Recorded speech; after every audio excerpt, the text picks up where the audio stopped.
Howdy, this is Mo from the Kirby Creek Outfit, and this is my knife story. I've been into knives for as long as I can remember, probably influenced by my grandfathers who were both pocket knife carriers and users, and one in particular was an avid outdoorsman, and he had several knives. What seemed like a lot of knives back then, but it's probably maybe a dozen, and he used them.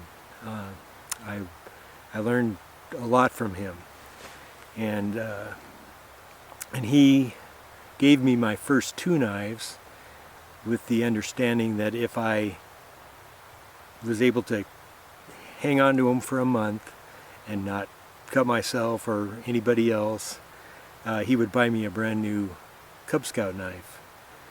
The two knives, one was a Western 66 fixed blade, and it was well worn, but he wanted me to learn how to sharpen with it and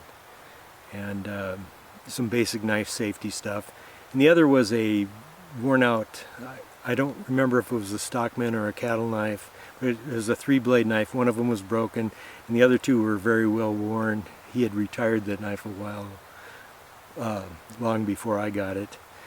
But I did manage to keep the knives, didn't lose them, didn't hurt anybody or myself, and I got my Cub Scout knife, which was a big deal back then because you could, on your den days, you could wear it to school clipped on your belt clip, your Cub Scout belt clip, when you were in uniform, and to me that was the coolest thing ever. Unfortunately, I didn't have too many days that I did that because I lost the knife. The bail on it was not 8-year-old boy proof, and sometime I don't even know where I lost it, walking to school or out on recess, who knows, but the knife was lost and I had to wait until the next Christmas for its replacement. The next knife I got was a Swiss Army knife, actually, that my father had given me. He worked at a sporting goods store and he wasn't into knives at all, but it was a Christmas bonus or something, I can't remember, and they had given him this knife, and he knew I was into knives and he handed it to me. And I think it was a Huntsman style model, I don't remember the exact.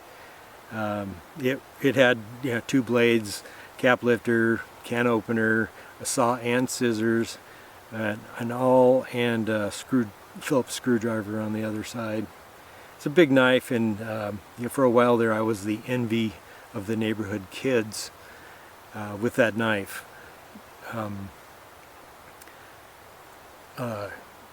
I did manage to cut myself pretty badly with that knife, and after carrying it for a few years, I did trade it off, probably mistakenly, but that knife actually soured me on Swiss Army knives for quite some time. And then the next knife I really became infatuated with, but I didn't get one right away, was a Buck 110 on a I was 14 years old again, and or still, and we were on a Boy Scout camp out, and it was during hunting season, and our senior patrol leader harvested a deer, and he used a Buck 110 to process it, and from that moment on I wanted a Buck 110. And back then they were quite pricey, over $30 as I recall, and that was, you know, at my wage scale at that time was at least a month's plus work, and as a paper boy, or even at minimum wage, it was a couple of days' work. But actually the first knife I ever bought with my own money it took about a month to earn it as a paper boy, was a Case Muskrat, and that was my EDC knife well into my 20s, and that knife went everywhere with me. You know, it was in my pocket at school, when I worked, on airplanes, sporting events. Was in my pocket when I did the mile swim at Boy Scout camp. It was a carbon blade too, but you know, that was just, it was just with me all the time, and it was a great knife. I used it for everything. It wasn't great at, you know, spreading peanut butter on your sandwich, but it was good at cutting the sandwich in half. And I cleaned dozens and dozens of trout with that. I have no idea how many dozen, but many, many. And it even served as a hunting knife when I didn't have my fixed blade with me for whatever reason. And it served well. It did a good job. It was a good knife. When I was 16, I worked in Alaska at a fish plant, and you know, back then the buck knife was the hot item, and it didn't really matter if it was a buck or a Schrade or a case knife, whatever it was. You know, having a belt knife, a folding knife on your belt, was the height of fashion. I had, and I wanted, you know, I still wanted the 110 from when I was 14, first saw it in use. And so with my first paycheck, I went into town and wanted to buy a buck knife. Unfortunately, they didn't have buck knives at this, but they did have Uncle Henry knives. And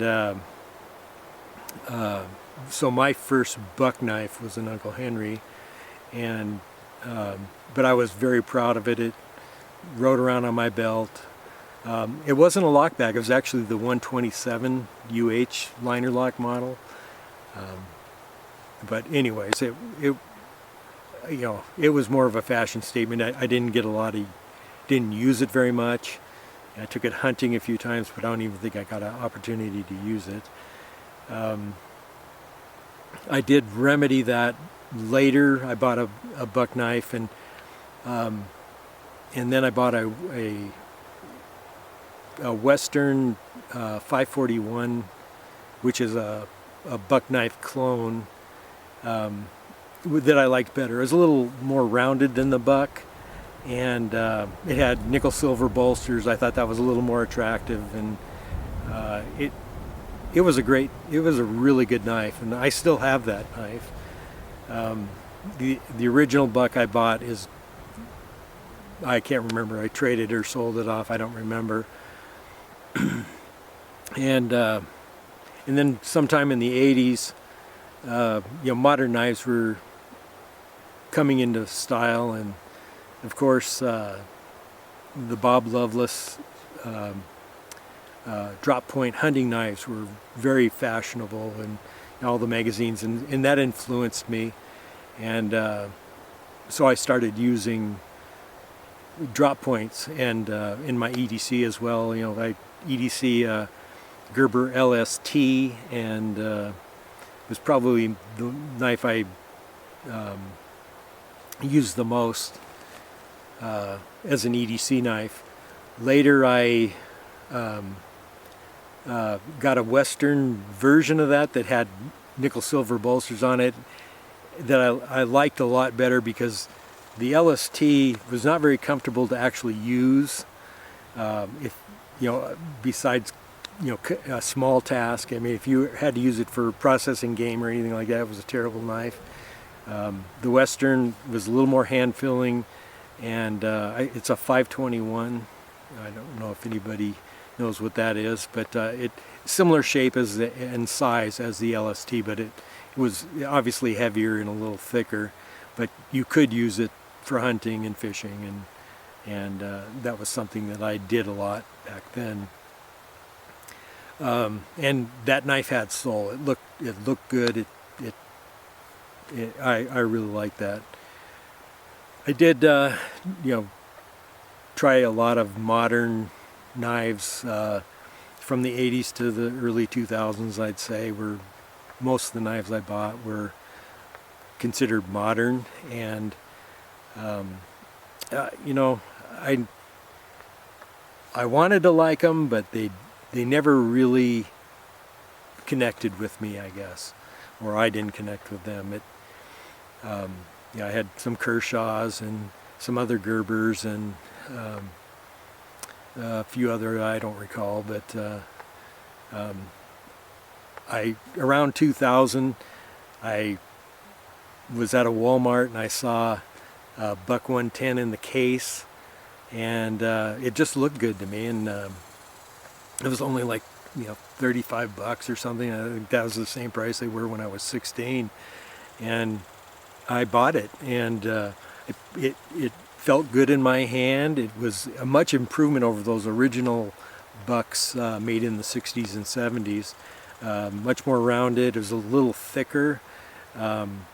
Yeah, the blade shape was a little different. Very useful, and I used it. I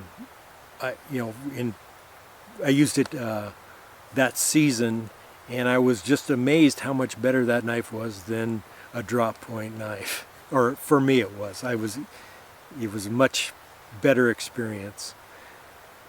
And from then on, I started carrying the 541 again, that buck clone made by Western, and I picked up a few more along the way, and that is my favorite pattern of lockback folding hunter, is the knife I like. I did get some 112s as well, which I like a lot, but the 110 is always going to be my favorite. And then I'm watching videos on YouTube, and I'm seeing you guys posting stuff, and I'm getting that nostalgic feeling watching these videos. Some of the knives I saw my grandfathers use, or other guys in the hunting camp or fishing camp or camping or whatever, and so I'd watch those videos and usually go to buy them on eBay if they weren't still in production, and so I ended up with a lot more knives. And I also I think Tom reinvigorated my interest in case knives.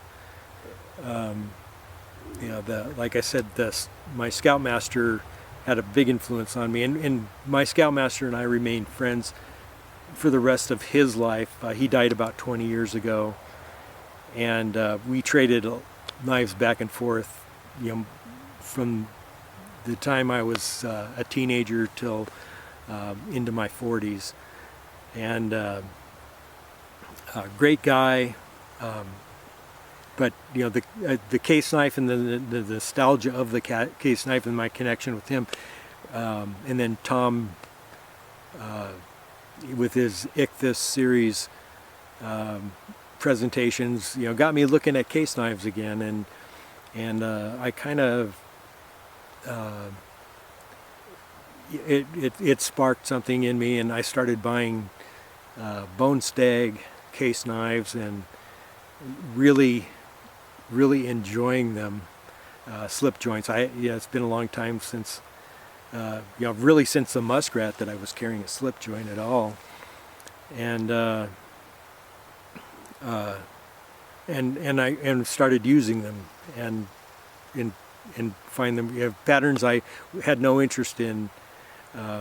Suddenly are very interesting to me now, like stockmen and trappers. I actually had in the 1980s. I still have it.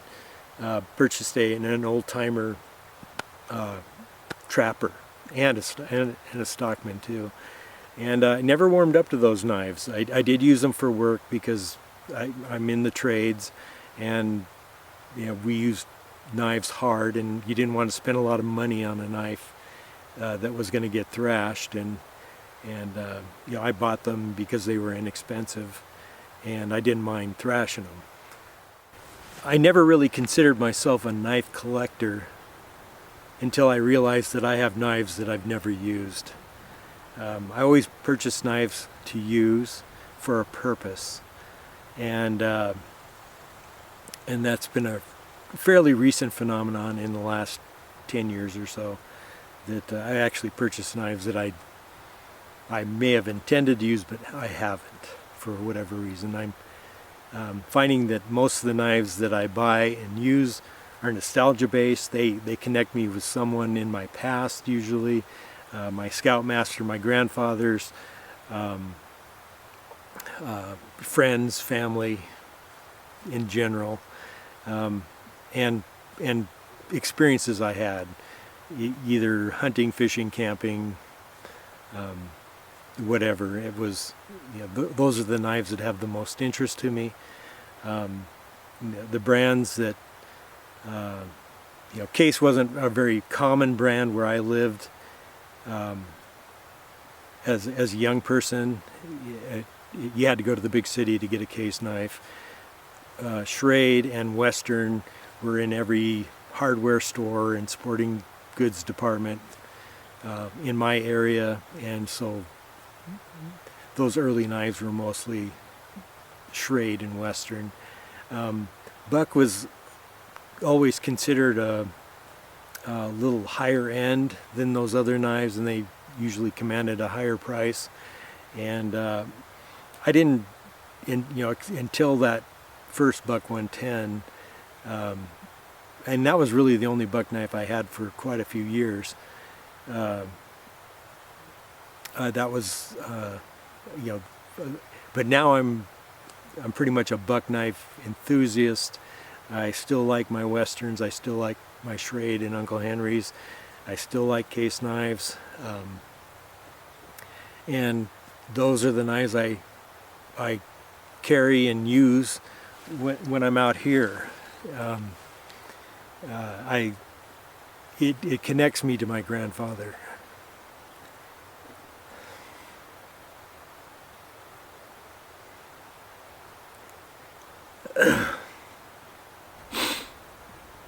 And that's something that's really great about knives, is it's such a basic tool, and it's so useful, and can be used to make other tools and prep food and make shelter and fire and everything.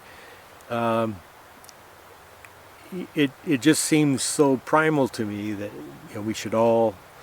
Why doesn't everybody carry? I don't understand that. And I have every day carried since I was 8 years old, and I've only been in trouble with a knife once, and that was because I was showing a kid how to whittle in 4th grade. The teacher came up and took my knife away, and at the end of the day, she handed it back to me. She says, "Leave it in your pocket or leave it at home." And that was the only trouble I've ever been in for having a knife. And the knife has